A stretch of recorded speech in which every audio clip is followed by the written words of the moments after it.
السلام علیکم ورحمۃ اللہ وبرکاتہ۔ میرے پیارے اور عزیز دوستو، آج کا ویڈیو جو میں آپ کے سامنے پیش کروں گا،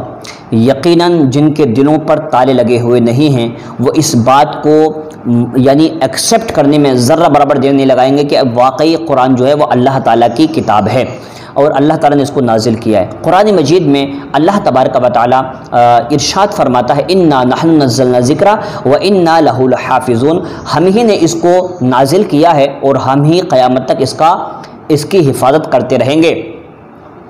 میں آج آپ کو مدھ مکھی کے بارے میں، شہد کی مکھی کے بارے میں بتانا چاہتا ہوں، اور یہ ایسی انفارمیشن ہے جو غالباً میں سمجھتا ہوں اب تک شاید آپ کو یوٹیوب پر ملی ہوگی کہ نہیں ملی ہوگی۔ بہت ہی گہری معلومات ہے جس کو جاننا ہمارے لیے بہت زیادہ ضروری ہے۔ دیکھیے، آج سے 1441 سال پہلے شاید جو ہمیں اناٹومی کا جو وگیان کہتے ہیں، وگیان، اس کا وجود ہی نہیں تھا اس ٹائم۔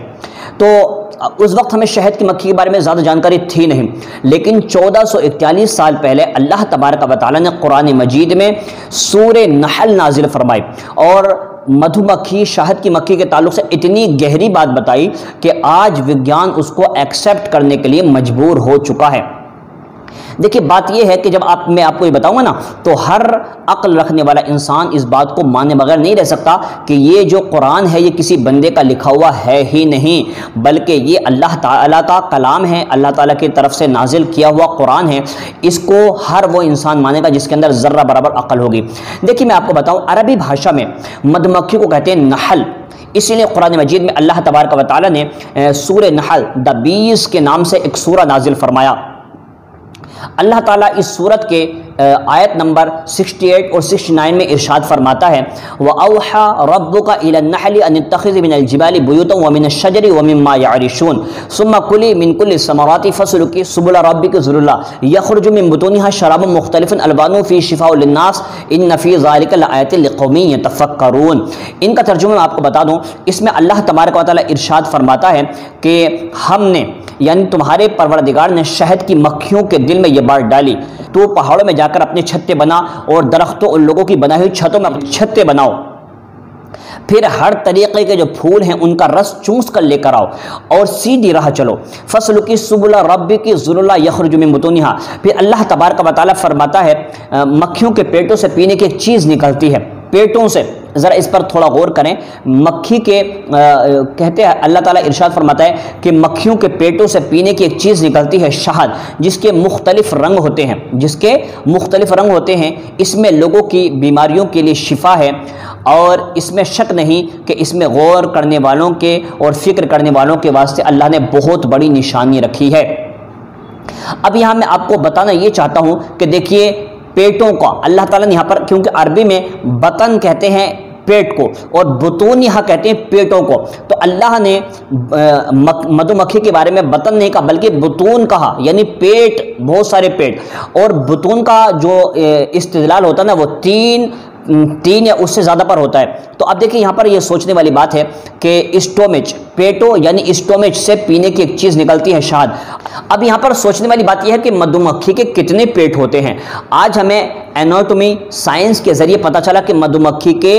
1 نہیں 2 نہیں بلکہ 3 پیٹ ہوتے ہیں۔ مکھی کا چوسا ہوا پھولوں کا عرق تھوڑی دیر کے لیے پہلے پیٹ میں داخل ہوتا ہے، پھر جو والو ہوتے ہیں، والو جیسے انسان کے دل میں والو ہوتے ہیں نا، اسی طریقے سے اس کے پیٹ میں جو والو ہوتے ہیں نا، تو کہتے ہیں پھر والو کھلتا ہے اور نیچے دوسرے پیٹ تک چلا جاتا ہے، جو رس چوس کر لے کر آتی ہیں وہ کیا ہوتا ہے، وہاں سے اس والو کے ذریعے نیچے چلا جاتا ہے،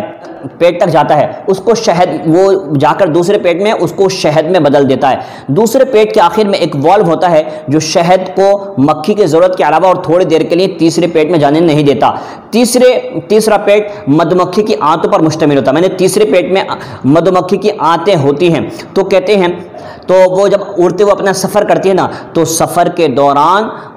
وہ جتنا اس کو ضرورت پڑتی ہے نا وہ اتنا تو کھا لیتی ہے، اس کے بعد پورے کا پورا لے کر آتی ہے، اور لانے کے بعد وہ اپنا جو چھتا ہوتا ہے نا، چھتوں کے اندر جو چھوٹے چھوٹے رکھنے کی جگہیں ہوتی ہیں نا، اس میں لا کر کے وہ اس کو انڈیل دیتی ہے۔ اسی طریقے سے شہد کا پورا ایک چھتا بن جاتا ہے، اور اس کو جب کھایا جاتا ہے نا تو اس کے ذریعے اللہ تعالیٰ بہت ساری بیماریوں کو شفا عطا فرماتا ہے۔ اسی لیے اللہ کے حبیب صلی اللہ علیہ وسلم نے ارشاد فرمایا کہ شہد کے اندر اللہ تعالیٰ نے بہت ساری بیماریوں کا علاج رکھا ہے۔ مسلمانوں، اب یہاں سے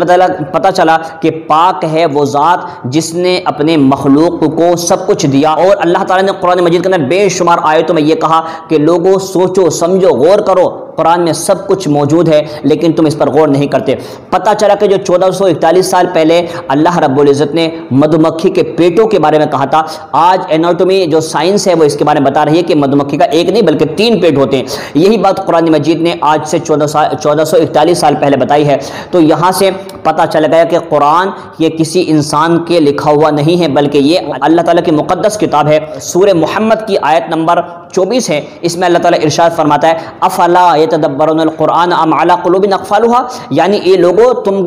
ذرہ برابر غور نہیں کرتے قرآن پاک میں، یہ تمہاری عقلوں پر تالے لگے ہوئے ہیں۔ تو بہرحال جن کی عقلوں پر تالے لگے ہوئے وہ تو نہیں سمجھیں گے، لیکن جن کی عقلیں کھلی ہوئی ہیں وہ ضرور بات کو سمجھ جائیں گے کہ قرآن اللہ کی کتاب ہے۔ السلام علیکم ورحمۃ اللہ وبرکاتہ۔